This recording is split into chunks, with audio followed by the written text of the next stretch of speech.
তৈরি হয়। আচ্ছা, তার উপর আবার মাটির পড়ে, আচ্ছা, ওই মাটিটা ডিজাইনটাকে ধরে রাখে। আচ্ছা। কত ডিগ্রি হবে তাপমাত্রা? হ্যাঁ, 1300। আবার 1300 ডিগ্রি তাপমাত্রায় ওটা কিন্তু মেটালটা গলানো হচ্ছে। নমস্কার বন্ধুরা, আজ আপনাদের নিয়ে চলে এসেছি ভারতবর্ষের এক বিখ্যাত শিল্পগ্রামে, যেটা ডোকরা শিল্প নামে খ্যাত, যেটা বাঁকুড়া জেলার একটা ঐতিহ্যবাহী শিল্প। এই শিল্পগ্রামটা আজকে আপনাদের ঘুরে দেখাবো এবং এই শিল্পের যে ইতিহাস সেটাও আপনাদের তুলে ধরবো, এবং এই শিল্পসত্তা এবং এখানকার শিল্পীদের যে জীবন সংগ্রাম সেটাও তুলে ধরবো, এবং এই শিল্পসত্তাকে এখনও ধরে রেখে এই যে ঐতিহাসিক একটা গ্রাম, এই গ্রামের মানুষের যে জীবন সংগ্রাম সেটাও তুলে ধরবো। তবে ভিডিওটা সম্পূর্ণ দেখতে থাকুন, আশা করি খুব ভালো লাগবে। তবে বন্ধুরা চলুন যাই, ভিডিওটা শুরু করা যাক। এই মুহূর্তে বাঁকুড়া জেলায় আছি এবং ডোকরা গ্রাম বা ডোকরা শিল্পের গ্রামে ঢুকবো। তো ডোকরা শিল্পটা একটা ঐতিহ্যবাহী শিল্প। এই ডোকরা শিল্প সম্পর্কে আজকে আপনাদের বলবো এবং এখানকার যারা শিল্পী আছে ওনাদের সাথে কথা বলবো এবং ডোকরা বিষয় সম্পর্কে জানবো। তবে চলুন আস্তে আস্তে গ্রামের ভিতরে প্রবেশ করি।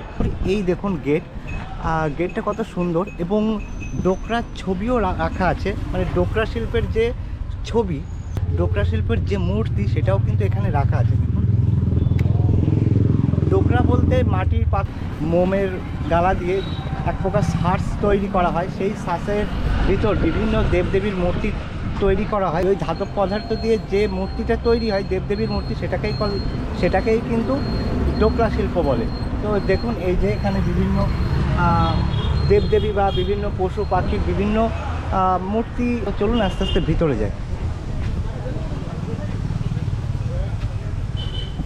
তো দেখুন গ্রামটা কিন্তু অনেক বড়। এই গ্রামের বেশিরভাগ মানুষ কিন্তু এই শিল্পের উপর নির্ভরশীল। এই শিল্পের উপর ভিত্তি করেই তারা কিন্তু রুজি রোজগার সবই করে। দেখুন দেখুন কত সুন্দর হাতের কাজ, বাবা। এই দেখুন তৈরি করছে এখানে, যেমন ঐতিহ্যবাহী তেমন কিন্তু ওনাদের রুজি রোজগার, তাই তো দাদা? আপনাদের তো এই শিল্পের উপরেই নির্ভরশীল পুরোটা। হ্যাঁ, মানে আপনি কত বছর করছেন? জ্ঞান যখন মানে ছোটবেলা থেকেই, তাই তো? হ্যাঁ, আপনার পিতা করতো, মানে বাবা করতো বা ঠাকুর দাদাও করতো? হ্যাঁ। ও, মানে বংশ পরম্পর চলে আসছে এরকম। মূর্তি তৈরি করতে মানে মেন যে প্রক্রিয়া সেটা তো মাটি, যেটা দেখলাম মাটি স্ট্রাকচার হয়, তার উপর দিয়ে এই পিস দিয়ে তৈরি হয়। আচ্ছা, তার উপর আবার মাটির পড়ে, আচ্ছা, ওই মাটিটা ডিজাইনটাকে ধরে রাখে। আচ্ছা, চ্যালেঞ্জ তৈরি হয়, আবার মজবুত করার জন্য আরো মাটি পড়া হয়। আচ্ছা। একদিক থেকে- মানে এই একটা, মানে এই যে মূর্তি তৈরি করতে টোটাল প্রথম থেকে শেষ পর্যন্ত কত টাইম লাগে, মানে কতদিন লাগে? মোটা স্টেপ আছে, 9টা স্টেপ। মানে এই মূর্তি তৈরি হতে পুরোটা 9টা স্টেপ পার করতে হয়। তো দেখুন যে আমরা কিন্তু সহজে মূর্তিটা দেখতে পাচ্ছি, কত সুন্দর লাগছে। দেখুন এই যে কত মূর্তি রয়েছে, দেখুন কত সুন্দর। কিন্তু এই মূর্তি তৈরি করতে 9টা স্টেপ পার করতে হয়, তাই তো দাদা? তো 9টা স্টেপ পার করতে কিন্তু ওনাদের খুব পরিশ্রম করতে হয়। তো খুব সূক্ষ্ম এবং খুব ধীর গতিতে এই কাজগুলো হয়ে থাকে। আর এই যে গালা বা মোম, এটা কি কাজে ব্যবহার করা হয়? এই কাভার করার জন্য, ওই তৈরিতে। আচ্ছা, আচ্ছা, কাভারের জন্য, তৈরির জন্যই হয়। আচ্ছা। যে আপনাদের এই গ্রামে তো দেশ বিদেশ থেকে প্রচুর মানুষ আছে দেখতে, তা আপনাদের যে এই যে একটা ঐতিহ্যবাহী শিল্প, তা আপনার জন্ম তার পরের প্রজন্মকে ধরে রাখবে তো? এটা এখন কাজ ভালো চলছে, ধরে রেখেছে। আচ্ছা, এই আপনাদের এই গ্রামটা কত বড়? বড় আছে অনেক। পুরোটা। হ্যাঁ, মানে কটা পরিবার আছে তাও মোটামুটি? 110টা পরিবার আছে এই শিল্পের উপর। এই শিল্পের উপর। তো দেখুন 110টা পরিবার আছে এই শিল্পের উপর নির্ভর করে, বা এই শিল্পকে, এই শিল্পসত্তাকে ধরে রেখেছে সেই আদি যুগ থেকে। তো আপনাদের যে গ্রামটা ঘুরতে আসে অনেকের দেশ বিদেশ থেকে মানুষ আছে, আপনাদের কেমন লাগে? ভালোই লাগে। আর আপনাদের এই শিল্পের উপর রোজগার কেমন হয় মোটামুটি? মোটামুটি এখন ঠিকঠাক আছে, কিন্তু ভবিষ্যতে একটু আছে, পিতলের যা মেটেরিয়ালসের যা দাম বাড়ছে। হ্যাঁ, মানে মেটেরিয়ালস দাম বেড়ে যাচ্ছে, এখানে আপনাদের প্রফিট কমে যাচ্ছে। জিনিসের দাম কিন্তু সেই একই রকম থাকছে, তাই তো? হ্যাঁ। কিন্তু এদিকে মেটেরিয়ালস দাম বেড়ে যাচ্ছে। তো দেখুন জিনিসের দাম বেড়ে যাওয়ায় কিন্তু ওনাদের এখন প্রফিট আস্তে আস্তে কমে যাচ্ছে। তো শিল্পকে ধরে রাখতে গেলে আমাদের অবশ্যই এই জিনিসপত্র কেনা বা এখানে আসা এসে এই জিনিস কেনাটা কিন্তু অবশ্য কর্তব্য। তো যাই হোক দাদা, আর একটু ঘুরে আসি সামনে থেকে, হ্যাঁ, ভালো লাগবে। তো এই গ্রামে এসে একটা মানবিক চিত্র আমার চোখে পড়লো। এই যে কাকু আপনার নামটা কি? আমার নাম ভগীরথ সিংহ। ভগীরথ সিংহ কাকু কিন্তু খুব দক্ষ একজন কারিগর। তা এক বিশেষ কারণে ওনার পাটা কিন্তু হারিয়ে গেছে। তো দেখুন, যার যেটা হারিয়ে যায় তার কষ্ট কি সেটা সে একমাত্র বোঝে। আমারও একটা পা নেই, আমি সেটা বুঝতে পারি। পাটা হারিয়ে যাওয়ার কারণটা হচ্ছে মর্নিং ওয়াক। মর্নিং ওয়াক করতে গিয়ে হারিয়ে গেছে। তারপর আপনার এইভাবেই দিন এইভাবেই চলছে। আচ্ছা আচ্ছা, খুব কষ্টের দিন কাটতে। ভাই কিন্তু খুব এক্সপিরিয়েন্স এই শিল্পের ক্ষেত্রে। তা উনি খুব ভালো কাজ জানেন। তা যখন জিজ্ঞেস করলাম যে এত তাড়াতাড়ি কাজ শিখলে কেন, পড়াশোনা করনি কেন, তখন বলছে যে আমার একসাথে দুটো হয় না, মানে একসাথে দুটো কাজ হয় না। তো এখন বুঝতে পারলাম যে কেন কথাটা বললো, তাই তো ভাই? খুব অল্প বয়সে কিন্তু সংসারের হাল কাজে নিতে হয়েছে। তো এখন তুমি মোটামুটি কত টাকা ইনকাম করতে পারো? এটা কি তুমি নিজে তৈরি করেই বিক্রি করো না? মানে পার্টি আমরা দিই, পার্টি অর্ডার দিয়েছে, আমরা ওকে দিচ্ছি। আচ্ছা আচ্ছা, তাতে করে আমাদের হয়তো অত মান করলে পরে 10,000 15,000 টাকা পাবো মাসে, তাই মাসে। তো যাই হোক ভাই, ভালো থেকো আর বাবাকে দেখো। হ্যাঁ, আমিও যদি আমি বড় কিছু হতাম, আমি পাশে থাকতে পারতাম। তা আশীর্বাদ করো যাতে আমিও কিছু করতে পারি। এবার কিন্তু মোমের কাজ, যে সাঁচের কাজ হচ্ছে, যে পিস দিয়ে যে কাজটা হচ্ছে সেটা দেখাবো। এগুলো কিন্তু সাঁচ, এগুলোর মধ্যে মেটাল দিয়ে, মানে এগুলো সাঁচ মেটাল দিয়ে কিন্তু এগুলো জ্বালানো হবে। দেখুন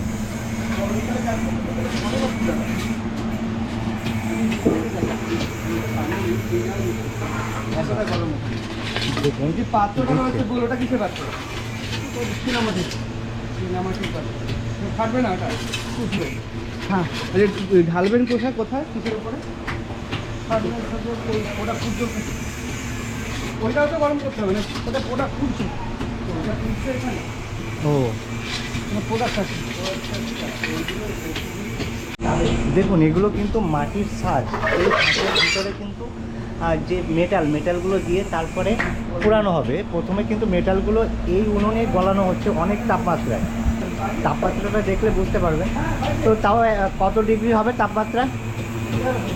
হ্যাঁ, 1300। আবার 1300 ডিগ্রি তাপমাত্রায় ওটা কিন্তু মেটালটা গলানো হচ্ছে। এই মাটির যে ফ্রেম করা, এর ভিতর কিন্তু ঢালা হবে। তারপর কিন্তু এটা আবার এই যে আস্তে আস্তে যে জালটা হচ্ছে যে উনুনে, মানে এখানে কিন্তু সেটা আবার পোড়ানো হবে।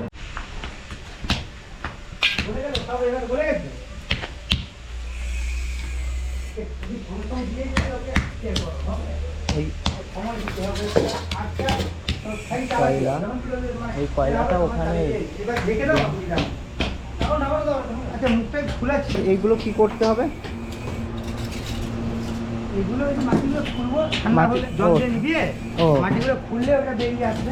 আচ্ছা, মানে ওই যে এটা মূর্তিতে যা আছে, ঘোড়া আছে, হাতি আছে, এগুলো বেরিয়ে আসবে। ওটা কত টাইম লাগবে, মানে জলে ভিজাতে হবে? ওটা হয়ে যাবে 10-15 মিনিট। অ্যাকচুয়ালি আপনাদের এই টোটাল একটা মূর্তি তৈরি করতে কতগুলো প্রসেস আছে?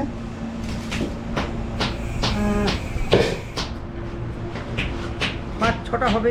5-6টা প্রসেস, মানে প্রসেসিং করে তারপর আপনারা বেশি হয়ে যাবে। আচ্ছা আচ্ছা, মানে একটা মূর্তি তৈরি করতে কতদিন টাইম লাগে?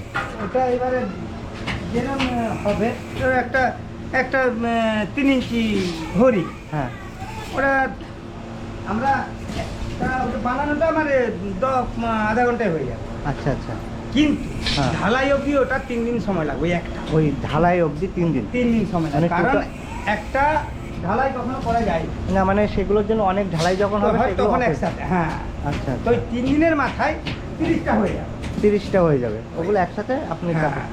আচ্ছা, ওই উনুনে তো প্রথমে গলানো হচ্ছে, তারপরে এগুলো ছাঁচের মধ্যে ঢেলে এই উনুনটায় ঢালা? না, তাহলে ওতে এইগুলোকে হিট দেওয়া হয়। মানে আচ্ছা, এটাকে যদি আমি তো ওইখান থেকে পেটোটা এনে ঢেলে দিতে পারতাম বাইরে, কেন হয়নি? কারণ এইগুলোকে হিট দিতে হবে, হিট না দিয়ে ওটা টানবে না। আচ্ছা আচ্ছা, যদি কোথাও ঠান্ডা থাকে সেটা হবে না। আচ্ছা, সেইভাবে ওটা মানে একটা আমরা করতে করতে অভিজ্ঞতা হয়ে গেছে, আচ্ছা আচ্ছা। সেইভাবে ওরা বুঝে যে না এটা এখন হয়ে গেছে, তখন আমরা আপনাদের তো এই যে শিল্পটা অনেক প্রাচীন, মানে অনেক পুরনো, একদম বাঁকুড়া জেলার একটা ঐতিহ্যবাহী শিল্প। মানে এই শিল্পটা আপনারা এখনো ধরে রেখেছেন, ডোকরা শিল্প, হ্যাঁ, হ্যাঁ, যেটা গুগলে সার্চ করলে হুম। ডিটেলস চলে আসে। আপনারা কি এই শিল্পের উপরই সম্পূর্ণ নির্ভরশীল না? একদম একদম না, আচ্ছা, আর কিছু না, এটাই মানে এই শিল্পের উপর সম্পূর্ণ নির্ভরশীল। তো এই শিল্পের মানে যেসব মূর্তি বা সার্চ আপনারা কি বিদেশেও রপ্তানি করেন না দেশের মধ্যে? না, বিদেশে তো আমরা যেতে পারি না। হ্যাঁ, মানে বিদেশি থেকে লোক আসে, হয় হয়তো দেখা আর গেল আমরা- অনেকে তো এই গ্রামে আসে ঘুরতে দেখতে, তারা হ্যাঁ। বিদেশ থেকেও তো আছে, বিদেশিরা আছে, হ্যাঁ। তারাও তো কিনে নিয়ে যায়। যায়, হ্যাঁ। আচ্ছা, যাক, কিছু নিয়ে যায়। অনেক কিছু জানতে পারলাম। সামনে যতদূর যাব ততদূর কিন্তু এই শিল্প দেখতে পাবো।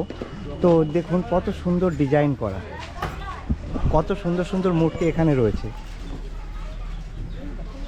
তো আপনাদের কোন মূর্তিটা ভালো লাগছে বা কোনটা কিনতে চান অবশ্যই কিন্তু কমেন্ট করে জানাবেন। কাকু, কত দূর আছে এইদিকে? এদিকে এখনো আরো 6-7টা দোকান আছে। এখনো 6-7টা দোকান আছে। তো এই গ্রামটা কত বড়? শিল্পী 100টা, তাই তো? 100 পরিবার। পরিবার এই শিল্পের উপর নির্ভর। হুম। তা আপনাদের তো এটা একটা ঐতিহ্যবাহী শিল্প। হ্যাঁ, তো আপনার বয়স কত? আমার হলো 64। তো এর আগে আপনার কি বাবা বা হ্যাঁ, এই কাজই করি। একই কাজই করতেন? একই কাজ। আচ্ছা। তো আপনাদের এখানে তো দেখছি বিভিন্ন পর্যটক আসে, যে মূল্যটা তৈরি করেন সেই পারিশ্রমিকটা কেমন হয় আপনাদের? মোটামুটি ঠিকই আছে। আমার না হলে তো এইটাই তো করতে হয় আমাদের। হ্যাঁ, ওখানে একটা দাদা বললো যে দিন যাচ্ছে এই শিল্পকে ধরে রাখতে হলে যে মেটেরিয়ালসের যে দাম বাড়ছে, দামটা বেড়ে যাচ্ছে, কি করে দিতে পারে? হ্যাঁ, কি করে এই একই দামে কি করে আপনাদের পারিশ্রমিক আছে? আর বললো 9টা স্টেপ আছে। হ্যাঁ, 9টা বেশি যে কম নয়, হ্যাঁ। বলে দিয়েছে 9টা ঠিকই, হুম। বেশি যে কম নয়। 9টা স্টেপ পেরিয়ে তারপর ঢালাই হয়, ঢালাই হওয়ার পরে তারপরে ওই মাল সাজানো হয়। আচ্ছা আচ্ছা।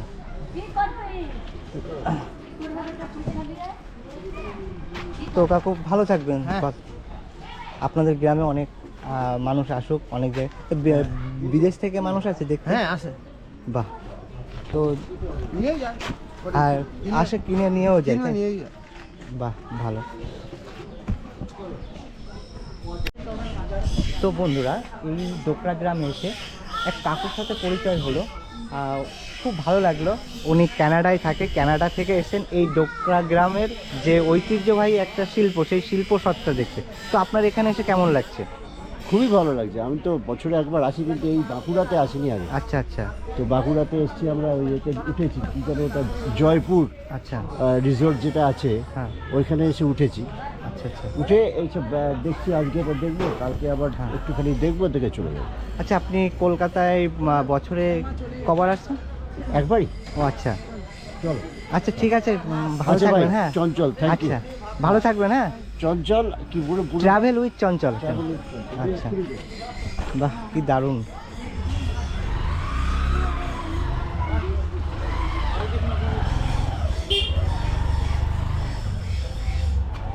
দেখুন, এই ঠাকুমা কিন্তু কাজ করছে, মাসিমা, এই মাসিমা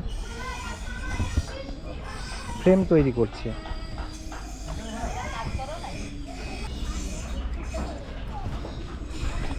এগুলো সব পালিশ হয়ে গেছে? পালিশ হয়ে গেছে কোনগুলো? ও, এইগুলো, এই জন্য এইগুলো কালার চকচকে বেশি। আর এগুলো মানে ওই পোড়ানোর পরে পুরানোর পরে এইভাবে বেরোয় হ্যাঁ। পালিশটা দিয়ে, এরপরে আরো মানুষের চকচকে খুঁজলে চকচকে করে দিই। হ্যাঁ। আর যদি বলে যে ডোকরার অরিজিনাল কালারটা হয়, হ্যাঁ। তখন এই সাদা সাদাগুলো ধুয়ে দিই, আচ্ছা আচ্ছা দিয়ে অরিজিনাল কালারটা আপনার পালিশ করে দেওয়া হয়। আচ্ছা, হাতে আচ্ছা। পালিশ হয়, এটা বেরাস কেয়ার দিয়ে আর পিতলের গুঁড়ো দিয়ে। পালিশ করতে একটা সময় লাগে? বেশিক্ষণ লাগে না, ধরুন আচ্ছা, আমাদের দাম কেমন আছে একটু বলুন? দাম ধরুন 200 থেকে শুরু।